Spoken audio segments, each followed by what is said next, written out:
Chris McCluskey here. Listener, thank you so much for tuning in so faithfully to our podcast.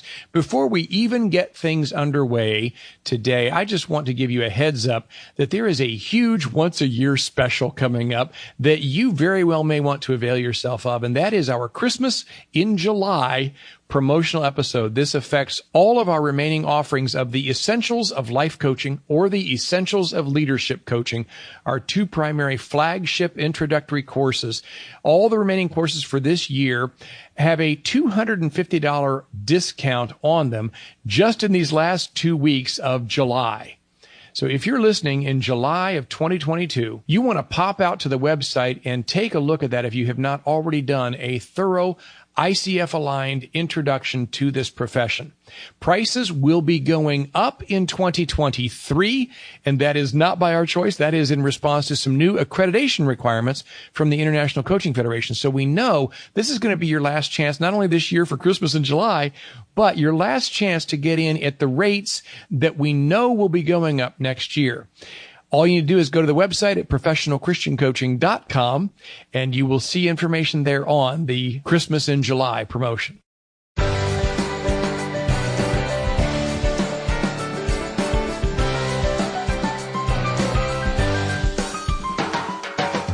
Hello and welcome to Professional Christian Coaching Today. I'm Chris McCluskey. And I'm Kim Avery. Join us in raising the standard of coaching and changing the world. Strengths-based leadership and teamwork. With Master Certified Coach Brent O'Bannon, we are back again with one of our most popular podcast guests, and that is Brent O'Bannon, who teaches our course here at the Institute on strengths-based coaching. He is going to be exploring with us some of the content, the core of what that course actually teaches. And I know every single person tuning in right now is going to walk away with some golden nuggets with regard to things that every one of us can relate to, no matter what niches you're coaching in. Leadership, effective leadership, leading others one-on-one or in teams or large groups, and teamwork, being able to come together on committees, volunteer organizations, things at church or business and ministry. All of it requires effective teamwork and leadership skills. That's our topic for today. Kim, remind our listeners who Brent O'Bannon is.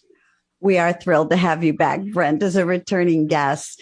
For those of you who are new to Brent, let me give you a brief backstory. Brent actually struggled at first to find the right career fit, but he finally landed on his feet as a human potential expert, facilitating workplace training and executive coaching for leaders, teams, and organizations over 2 decades with his company, Strengths Champion Solutions. Brent, as Chris mentioned, is an ICF Master Certified Coach who has facilitated more than 27,000 coaching sessions, spoken to over 500 organizations, been an Amazon #1 bestselling author. He is a strengthspreneur and a global strengths champion. And if you'll recall, he was the world's first Gallup certified strengths coach. For those of you who are into Clifton Strengths, as they now call it, his top 6 strengths are focus, individualization, achiever, command, competition, and woo. Welcome back to the podcast, Brent. Always good to be helping you raise the standard of coaching and changing the world. And can I just say, the world needs it now more than ever. As we were discussing this topic and how important it is today, I thought there's almost a flip coin of leadership awareness going out there. Most of us sit under or observe leaders that are ineffective. They're not doing a good job. They're not pulling the team together to all row in the same direction. We have strong opinions about that, or at least I do. But on the other side of the coin, I know that when I'm put in a position of leadership, oh my, it's a lot harder than it seems. It's easier to critique from the bleachers, perhaps, than be on the field playing. But all of us and all the coaches who are listening are in some type of leadership position. And we're all, of course, members of teams trying to make important things happen in the world. I'm excited to dive into this topic, and it's a big one. Brent, I'd love to just start with asking you to break it down. You tell us in your strengths-based coaching class that there are 4 domains of leadership to make the topic more manageable. Can you start there? One of the things I think is important to realize is that leaders are learning how to go from a boss approach to a coach approach. The more that we understand our own follower style, the better we'll understand our leadership style. Gallup has done a lot of research. A lot of that research has been written in the strengths-based leadership book, which I would encourage people to check out. And in that book, it talks about the 4 domains of leadership. And sometimes we call them the 4 demands of life and business as well. Think of all 34 Clifton strengths are in these 4 buckets, these 4 domains. And think of these domains not as having like a brick wall in between them, but more like a chain link fence that you can see through whatever your strengths are. They're not trying to pigeonhole us at all. But just like I think all of us could probably notice as we read the Bible, for example, when you think of Moses as a leader, we would say he has the strength of context. He understands history with an eye of looking forward. He was so instrumental in his leadership style of writing down the history to help the people of God go forward. And even in the New Testament, you can see Luke, the apostle, who was a physician, who has this deep thinking strength, what we would call intellection. He is very evidence-based as a physician. He is showing the evidence in the Gospel of Luke. That's his leadership style. That's one perspective as we start talking about this topic. I love that you've hit that right out of the chute, because I know, Brent, you surely experienced it. We hear it on this end. In certain Christian circles, a great deal of skepticism or hesitancy and even fear about utilizing not just the Clifton Strengths inventory, but any number of assessments, whether it be perhaps the Myers-Briggs personality inventory or some such assessment, that they can easily be used to pigeonhole people. Ooh, we don't want to label people. We don't want to restrict what the Holy Spirit could do with anybody. And we would, you're nodding on the screen, we would all nod in absolute agreement. Yes, that's right. These are not to be thought of as pigeonholes or labels that we then, having taken the assessment, are supposed to wear around and always identify self by that particular narrow notion of self. But rather, it is seeking any well-done, outcomes-based research supported assessment is showing us that there are ways that we can put language to an understanding of the areas in which we seem most naturally gifted for certain works that the Lord's calling us to. We do know that there's no one-size-fits-all notion of what a Christian is supposed to do. We are all different tools to be used in the hands of the Master for all the different kinds of work that he's called us to. I think that's really good to have put that there right up front, that as Christians, we're looking at this Clifton Strengths assessment to help us understand how has God more uniquely gifted and crafted each person, and how can they then, knowing that, bring that into their unique leadership style for all of the different ways in which leadership and teamwork are needed in the work of the body of Christ.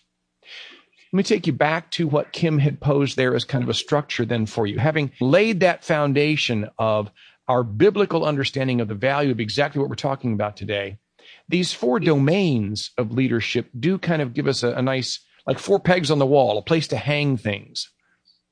When you think about the 4 domains, I have a fun way that I like to help people understand leadership from the Gallup perspective. My wife and I love to travel. Rhonda and I were traveling in Banff, Canada, and we had an opportunity to go dog sledding. And I know there's other people that are more expert on this, but this is just my experience. We were getting ready to harness the 4 pairs of dogs to the sled and actually going to have a chance to drive the sled, which I liken the leader is the driver. And so you're behind. You don't always have to be in front. You can be behind your team. Jeremy, who is the dog whisperer, takes us to the first pair of dogs. He says, Brent, these are what we call the lead dogs. And he said, they're not the smartest. They're not the fastest. They're the best listeners. They listen to the commands and they get you to the destination, and the rest of the team respects them. This is what I liken to the executing strengths. These are the purple. They help us to produce and to work harder. You know these kind of leaders. They roll up their sleeves. They have high achiever and they love projects and they love to-do lists and they check it off. Then he took us to the second pair of dogs. He said, Brent, these are the point dogs. It says they have vision of the destination and they give this gentle nudge to the lead dogs. I liken these to the strategic thinking strengths, the green. And these are people with futuristic. These are people with ideation. They're strategic thinking leaders. They help us to think smarter. Then he took us to the third pair of dogs. These he called the swing dogs. I love this because he said, literally, we take an older dog who has lost enthusiasm, and we take a younger dog who has a lot of enthusiasm, and we harness them together. They influence each other to bring out the best. You get the wisdom of the older dog, and you get the enthusiasm. And this is what we call the influencing strengths. These are the orange, those leaders who help motivate other people faster. And then finally, he took us to the very last two pair of dogs harnessed together right in front of the sled. He said, Brent, these are not only the strongest dogs on the sled, but they are the biggest hearted dogs. He said, all they want to do is pull the sled and please you. Guess what leadership domain that is? The relationship building strengths, the blue.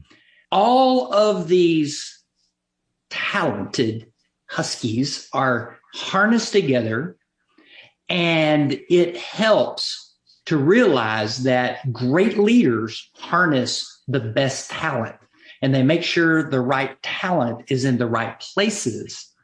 And of course, they get to the destination they intend to go to. Brent, those are some amazing metaphors from life. I mean, first of all, how cool that you're in Banff with your wife and get to go dog sledding. But to recognize that those four teams of dogs represented the kinds of four domains of leadership that you've been teaching for years. You're not stretching a metaphor. That's a very powerful representation of a lot of what this Clifton Strengths Assessment gives us. For those of our listeners who are not familiar with Clifton Strengths, I just want to clarify a couple of things that Brent was sharing there so you can kind of stay on page with us. He was referring to the four domains. I'll give them to you again. Those are executing, strategic thinking, influencing, and relationship building. Those four big, broad clusters of all of the other. In Clifton Strengths, they identify 34 specific strengths. Those are all of your subcategories of strengths, but they cluster into those four broad categories: executing, strategic thinking, influencing, and relationship building. Any team needs each of those. Any leader needs to be able to tap into all of them and to know specifically which clusters they're most strong in, because we, of course, play best to our strengths. You want to bring alongside of you some others who can shore up the areas where you are not so naturally strong. He also referred to colors there as he was identifying each of those. In the Clifton Strengths, when you get their beautiful multi-page printout of your individual results, they categorize each of your 34 strengths according to those four colors that he was representing. That's not really important for our talk today. Don't worry if you can't remember the colors he was referring to, but that does help you to understand more that what we're looking at with the Clifton Strengths is a very strongly researched, outcomes-based assessment. It shows when we see these things and they're identified, we see multiple evidences over many, many millions of people who've taken this, that these are valid outcomes and reliable results when we plug them into use in business and ministry settings. That's the assessment, and that's what Brent is referring to here with this metaphor. I think I want to take you back to the metaphor because I know you even have that available as a teaching tool for us, but riff off of that into what you do then in this course with those 4 broad domains. One of the things we teach strengths champions is what many of the students who finish the course and they get certified and they become a strengths champion certified coach. And they are taught how to do team building exercises. And one of the exercises we do is called talent theme networking. You will get a team to answer 3 questions and network with each other. So what do you love about your strengths and why? Another question that they network and share back and forth is, curious, how did any of your strengths show up early in your life? This one really gets people connecting with even seeing their strengths growing early on. And then the third one, which is really fun, is how do any of your strengths drive you or others crazy? Because when we overuse our strengths, it can literally, well, for example, if you have high responsibility, it can drive yourself crazy sometimes because it's hard to say no. You are so psychologically committed to say yes and serve other people. And then it can lead to burnout. Or communication. I do have high communication. I've had to learn early in my life, don't talk so much, Brent. Make sure you ask questions and engage other people in the conversation. I can put myself in that virtual seat then, Brent, as you're talking, thinking through these exercises and enjoying getting to know my own strengths and perhaps some of the dangers of my leadership strengths and style. I'd also love to have you walk me into what if I were a member of a team in a corporation? Pretend I'm not a coach in a class training, but you said you've worked with over 500 organizations and teams have friction and reasons that they don't perform as high as they would like to. What would you do as you go in and work with that team? A couple other team building exercises that we do. One is called the 4 domain exercise. We divide up the team into the 4 corners of the room with a flip chart. As a small group, then they answer several questions. What does this domain bring to the organization and what does it need? Number 2, what is a fun image that represents this particular domain? Sometimes we'll even ask the team to come up with what is the theme song and music band of the team. And then finally, what kind of vacation would this type of team plan and take? And then, of course, they report out. And so all of a sudden, a team is starting to see the different dynamics of teamwork. And one other really important part of that 4 domain exercise we do is also, how could this particular domain best contribute to the organization's goals and values? You're hearing this innovative brainstorming going literally in this 20-minute exercise. That's just one example. One other quick one that I would mention is we teach strengths-based recognition. You've probably heard of love languages. Well, think of strengths as a form of appreciation language. If your strength is connectedness, you may have certain desires to be recognized in a certain way differently than someone with significance.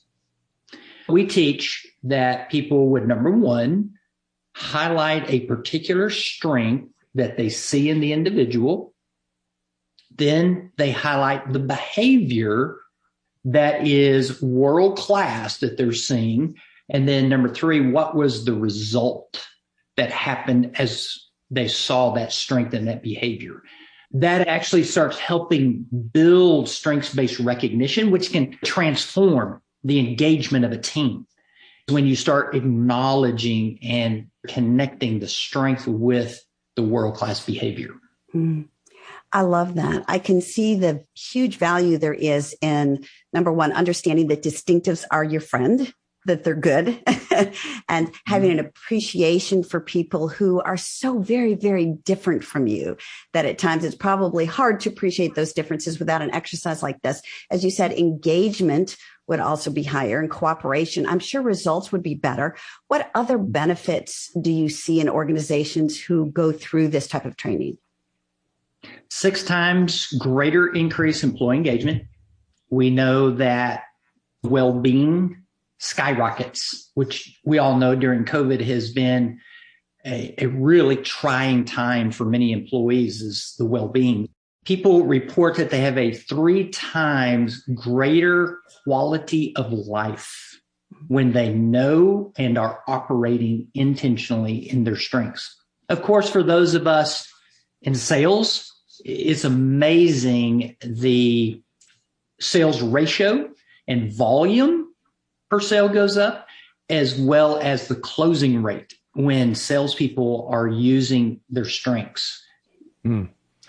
Brent, I just want to be sure that our listeners are recognizing how powerful some of those numbers that you just threw out there. 3 times stronger, 6 times stronger kinds of results.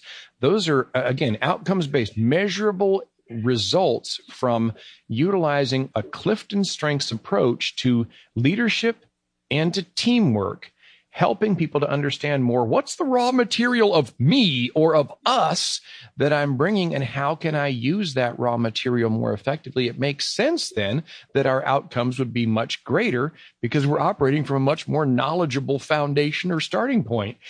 I'm going to give an example from actually just last week, because I had a coaching session. It was a business dinner with 2 co-founders of a software development company. They are in their 2nd round of fundraising. They're doing tons of development right now with their development team, and they're out just continually knocking on angel investor doors and getting more money. They're honing their message of how they explain to the people that are going to underwrite the upfront costs of this. This is what we do. This is where we see the need in the market. This is how this is going to answer that need, kind of thing. And these 2 co-founders are getting to learn how to work together. They're going to be ultimately the leaders of this thing. They don't have a big team around them yet. And so wisely, they hired me as a coach right up front to say, we need some coaching. We're not even sure what questions to be asking and exploring. And I said, well, among the other things that we could do, let me have you both take this Clifton Strengths assessment so that we can look at the raw material of what the 2 of you are bringing together in this partnership. So that's actually what we unpacked. I'm going to step our listeners and you, Brent, into that. I've not shared this with you ahead of time. The top 5, that's all I'll focus on for these 2 gentlemen. One of them, his top 5 strengths were woo. For those of you not familiar, that just means exactly what we think of wooing, is being able to win people over to things. A woo. Second was communication. Again, just like yourself, Brent, there, very effective communicator. Third is achiever. They're all about getting out and getting her done, right? Give me some results here. Achiever. Activator. They don't wait around for somebody else to crack the whip. They're saying, let's go. And then his 5th strength was positivity. So if you're out vision casting, right, what we've got here in one of those leaders, back to your 4 clusters, would be an influencer largely, right? This is the influencing many of those natural strengths. Yeah, 3 of those top 5 were in the influencing domain: woo, communication, and activator. So that would mean that person is more dominant, at least based on their top 5 strengths in the influencing. Mm-hmm. So then we flip to the other gentleman, and these are his top 5. Futuristic. Here they are casting a vision of what's needed in the marketplace, and they think they could design it. So futuristic. Focus. Being able to really hone in on something and stay focused on it, not getting distracted by shiny object syndrome, right? Futuristic, focus, achiever. Again, both of them, interestingly, having achiever as their 3rd one. 4th is discipline. That's going to carry him the long haul. And 5th is restorative. Happily, as many businesses burn themselves out while they're getting things going, looking at restorative qualities here. So Brent, where would you see those clustering in these 4 domains of leadership and teamwork? Definitely, you can see focus, achiever, discipline, and restorative. They're all clustered in the executing domain. And then the futuristic is in strategic. So very much all about working harder and production. Mm. Mm. So here we've got two founders of a business who are hiring in a coach and who are looking at their strengths that the two of them bring. And they're already stepping into their future as they build their product, yes, and as they think about the team that they're going to need to bring around them. You can hear that they have some natural strengths. They have some areas where they're going to need to be looking in interviews to shore up some of their things. I am not trained and certified in the Clifton Strengths Inventory like Brent is. I have, however, taken this course that he teaches here at the Institute, and so am comfortable enough utilizing this tool. I think that's an important thing for our listeners to recognize. Any coach can take a relatively simple training like the course that Brent teaches here at the Institute and become proficient enough to get moving and then pursue further training and certification if this really becomes something they want to lean into heavily or become known for or branded by. Where might you go in follow-up, Brent, since you are so trained and certified and qualified in this inventory with these two gentlemen that I just laid out there? Well, first of all, because we are strengths-based, that means we would focus on what's right with these two leaders. And that means, okay, what is your genius? What is your zone of genius? Each of them. What is your best contribution that you bring as leaders with your strengths to your organization? And I'd like to ask leaders like that to share 2 to 3 success stories and why that is such a success to them. You're looking at their values underneath their strengths and the genius that they bring. Then once we spend about 80% of time on that, we might spend about 20%. What are potential weaknesses? For example, when I'm looking at these two different leaders, there's only one relationship building strength, and that's positivity in the very first one. Building more long-term type of relationships, or maybe even making sure that there is ongoing authentic conversation, authentic development, could be a struggle. And even in thinking about who do we want to add into the mix of our team, they could think of, well, we need a relationship builder who could help manage and have those consistent touch points with our team and with our clients also. First of all, I love the information, Brent. That's so helpful. And a roadmap almost for coaching starts to emerge as you're talking on, oh, that makes sense. That's how I would do it. More interesting, and what the listeners can't see is your face light up as you're deconstructing your deep knowledge of the StrengthsFinder and how they work, and your joy in looking at the power in what's right. And a little bit making sure that any potential obstacles are addressed just comes through in everything you do and say. I love seeing the star potential in every human being. Mm-hmm. And as coaches, that's part of what we are doing, is not coaching the problem. We are coaching the person and helping them to develop into that full star potential. Right. And what could be more important than this deep self-awareness of how God wired them to operate and share their gifts in the world. All right, looking at the clock, we have just a little bit of time left, but I actually wanted to pick your brain about one more thing while we had you here. And that is something called the 4 needs of followers. We've talked about leaders here and teamwork, but I understand that there's research on followers. Can you share a little bit about that with us? If you are a leader and you want followers to follow you more, hear this research that Gallup did between 2005, 2008. They interviewed 10,000 followers of leaders, not the leaders, the followers. And they asked them this simple question: who is one leader that has made a positive difference in your daily life? Then they put down the initials of that person when they were identified. And then they asked this question: what are the top 3 words that you would describe how this leader contributed to you? Gallup found a cluster of 4 what they call needs of followers. Number 1 was trust.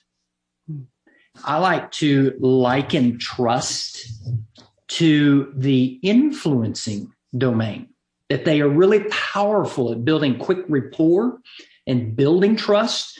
The second need of followers is compassion, which goes perfectly with the relationship building domain. This is where leaders learning how to have more engaging questions and showing empathy is important. The third need of followers is stability.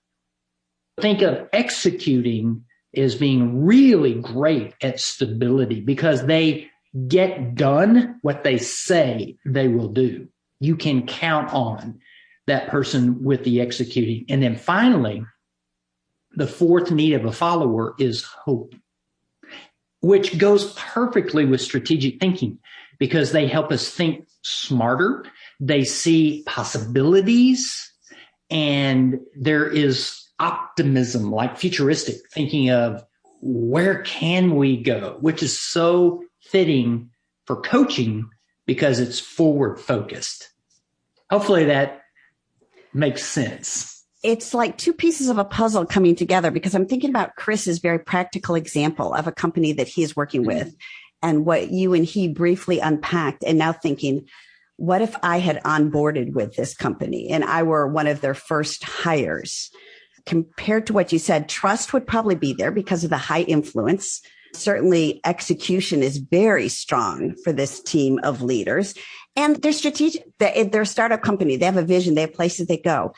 But the gap might be that compassion, that relational. Because of the work they're doing with Chris, it sounds like the potential now is they can address this and have plans to address this with me as a potential employee before I ever get hired, because they'll be able to see where that gap might be. Is that how you would use this, Brent?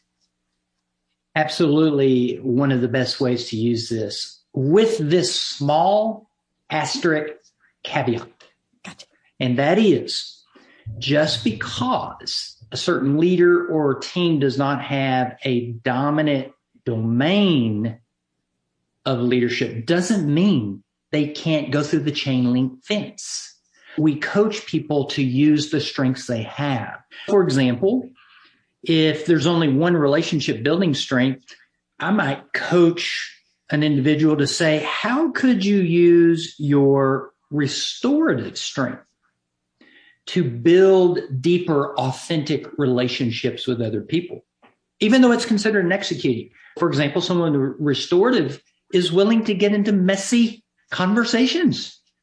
They're able to address patterns of problems that might even conflicts that are going on with people, not just systems. They could easily start aiming in it and being more intentional with restorative to create authentic, engaging, compassionate conversations and relationships. And we can all use our certain strengths to go through one domain into the other domain, even though it may not be as natural or energizing or world-class as someone who has that hardwired strength and domain. That was a great and insightful response there. And I think it underscores again something you made a point on at the very beginning, Brent, and that was that any of this is never to pigeonhole anyone. It is to give us the general areas of their natural strengthening or gifting by God, as we would see it as Christians, and to say, let's play to that and let's be aware, because awareness enables you then to choose wisely what kinds of weapons you may need to pick up, what kind of tools you may need to use in order to fight any area that something's going to be more difficult or more of a struggle in. Beautiful example there. I'm actually very thankful to have had the kind of a consultation here with regard to this new client of mine. But I love that as we're drawing this to a close here, that our listeners are hearing, I don't have the kind of training and certification. There's nothing even close to what Brent brings. And yet I have the training that his course here brings, and was able to come in with that additional tool in my toolkit and all of my years of practice as a coach and be of tremendous service with regard to leadership and team development. If that is something that is resonating with any of you, I would encourage you to seriously consider, first of all, getting that book that Brent mentioned at the beginning of the podcast here, Strengths Leadership. Outstanding read, easy read, and will really help put more meat on the bones of what we've discussed here. And then give a serious look at that course. In fact, we'll provide you information on that at the end here. Brent, for today, I'm just going to thank you once again for showing up and delivering such quality material. Thank you, brother, for coming back and blessing us again. Thanks for the real life example. You just got me super excited even hearing about these two clients. Thank you so much, Brent. We appreciate you being on the podcast today. And for those of you who would like to connect with Brent, here's an easy way to not only reach out to him, but get some great free goodies, tools, and resources he has on his website.